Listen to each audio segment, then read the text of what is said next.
it was bizarre. Like, as I was searching different things on the internet, like, maybe there's a way to do it with like banding, or maybe use some, banded resistance, variable resistance. And so, because that seemed to be like a term that might be, variable resistance thing.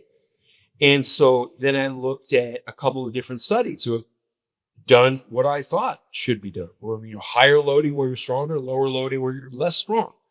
And it was a thing. And then, of course, inevitably, as I'm reading this research, it was like Westside Barbell was everything. Like, it always led back to what started at Westside Barbell.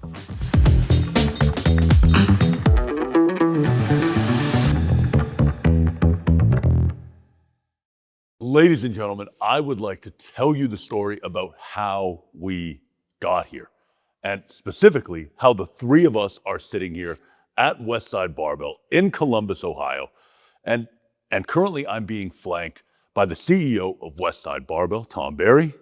Mr. Barry, how are you? Better to be here.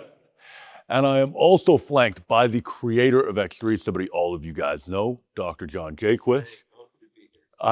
Even though it's not really matching the California weather. No, Ohio definitely has much more fresh weather. Fresh weather. It's a downgrade. Fresh. It's very fresh too.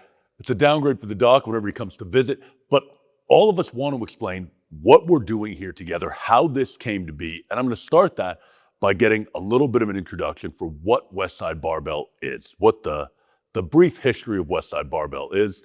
We're going to talk about how X3 came to be, and then we're going to kind of break down for you why we're here and what the synergy is between these two monster organizations that don't, on the surface, look that closely related. Tom, Westside Barbell. Maybe people have seen the t-shirts. Maybe they've heard about something on Netflix. They've heard the name, this hardcore place. What is it? What is Westside? That is the $1 million question. Well, Westside started as basically the first garage gym style setting with Louie Simmons at the helm, of which he took people from his local neighborhood and they came in to form one of the most formidable powerlifting dynasties of all time. It grew into a private training facility of where the strongest powerlifters in the world trained out of, using the conjugate method of training.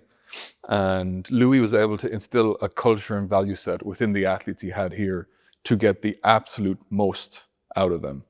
I could probably go on for 2 hours over the history, but to keep it briefly, that is it. And when Louie passed, I took up the caretaking role of ensuring his legacy never gets tarnished, his information education gets pushed, and that we take the new chapter with all our athletes who are all pro athletes, not powerlifters, and to showcase the history and the education that they provided can be transmitted into far more wide range of disciplines. Cool. So one thing that I think is important, like when people look at fitness information on the internet, influencers, whatever, if somebody's been around for a year or 2 years, it's a long time in internet land. Westside Barbell has existed from the garage gym to today for how long? Started in 72.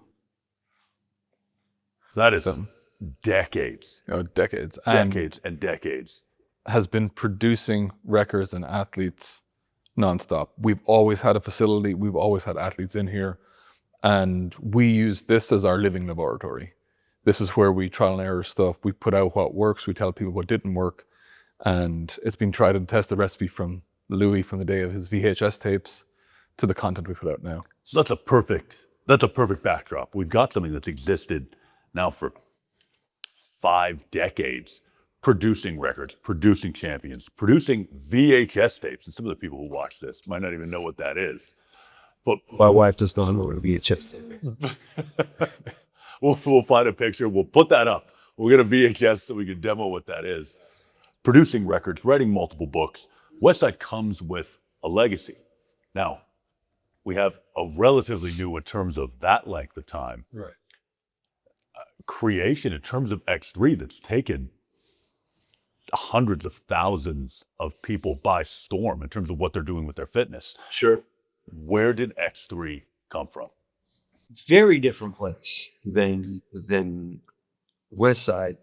And I wish that it's just that if I haven't regret life, that I never got the chance to really sit down with Louie Simmons and go, here's what I'm thinking for Bone. How does this relate to what you're doing?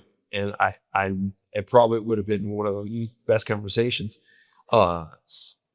because I came at this completely from a medical perspective. So I developed a series of medical devices called OsteoStrong. There's OsteoStrong clinics. There's 300 in 15 different countries. 300 clinics, 15 different countries. And so the machines are impact emulation devices. So what they do and what I developed them to do, and I developed the entire thing to treat my mother's osteoporosis. So I first built one in the garage of my parents' house. I lived in San Francisco, so I didn't have a garage. Built it there and was treating both my parents. Basically, I had my dad do it just so he can say to my mom, like, don't worry, it's not going to hurt you. Because she was not really interested in doing some, heavy exercise thing where the equipment was literally made out of giant blocks of wood, chains. There was a bunch of sensors, load cells hooked to these chains, and then it came off to a couple of different readout screens. So the first one, it really looked like a science experiment at home in your garage, and that's what it was. So, and then the pads were just basically old beach towels, like wrapped with like duct tape, like to just keep everything in place. So it was relatively comfortable, but never really was comfortable. And so that was how I got that started. And the whole idea was I want to emulate high impact. So like just as an illustration of my upper extremities, if I trip and fall and I have the ability to brace myself for that fall, if I catch the fall, I'm going to put my hands out like this. Back of the hand in line with the clavicle, 120-degree angle from upper and lower arm. So I can either absorb or produce the greatest amount of force in this position.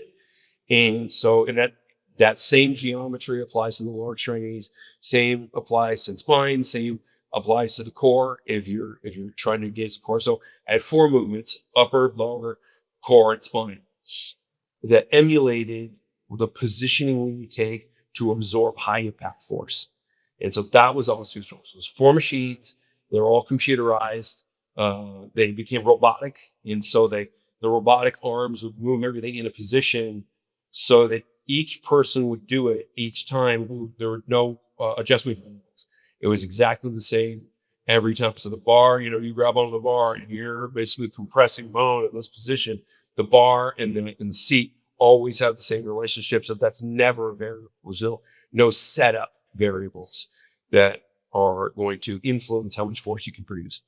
So when doing that, the first clinical trial for prototype, it was even before OsteoStrong before, was in London, and I talk about this all the time. The physician, so it took place at a hospital, and they were treating their patients who were the subjects of the study, and then the people who worked at the hospital, some who were osteopenic, which means like pre-osteoporosis, or osteoporotic, which means they had low density or risk of fragility fracture. They said, "Hey, can we use the device too?" They weren't going to be test subjects; they just wanted to use it. It's there. And I'm like, "Yeah, it's great, fine." Now, I only participated in the study before it started because I wanted to be there to make sure they set it up and use it correctly. Because the worst thing is somebody goes and does a study on something and then they use that thing incorrectly, and it's just like, okay, like this is A waste. wasted everybody's time and money. So I wanted to make sure we're going to use it correctly. So they started, the doctors that worked at the facility and the nurses, they were doing it, and they were becoming incredibly strong. Now they're training their bone mass, but to compress bone in those optimized positions, you're recruiting an incredible amount of muscle in a very brief period. And probably the maximum amount of muscle you can ever recruit is in those specific positions.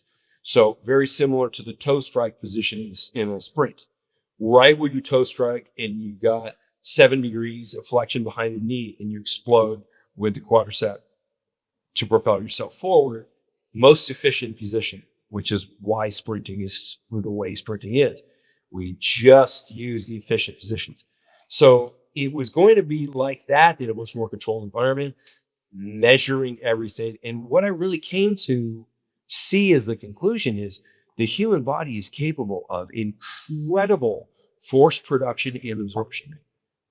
But in fitness, we don't do anything with that. Like it's not touched. And to me, and I had also attempted to be as fit as possible up until that point, and I had lifted weights for 20 years. I really didn't get much out of it. I don't think I looked particularly fit or anything. I think I was pretty average. And so I was like looking at this and I'm thinking, wow, if you apply this to fitness, we're really leaving a lot of capability on the table, because if you're limiting what you can move with your chest to what you can hold back here in the stretch range of motion, also called the weak range of motion, then it's going to be lower than what your actual capability is, which may be 7 times greater. It is in the lower extremity, so I'm just extrapolating that like all over. It's not necessarily, everyone's different. But if I can load the body in a more efficient way, we can get more force through the muscle, cause greater exhaustion, and trigger more growth. And that was just conceptually what was going on in my head. And then it was bizarre, like as I was searching different things on the internet, like maybe there's a way to do it with like banding, or maybe use some, banded resistance, variable resistance. And I tell you, because that seemed to be like a term that might be, variable resistance thing.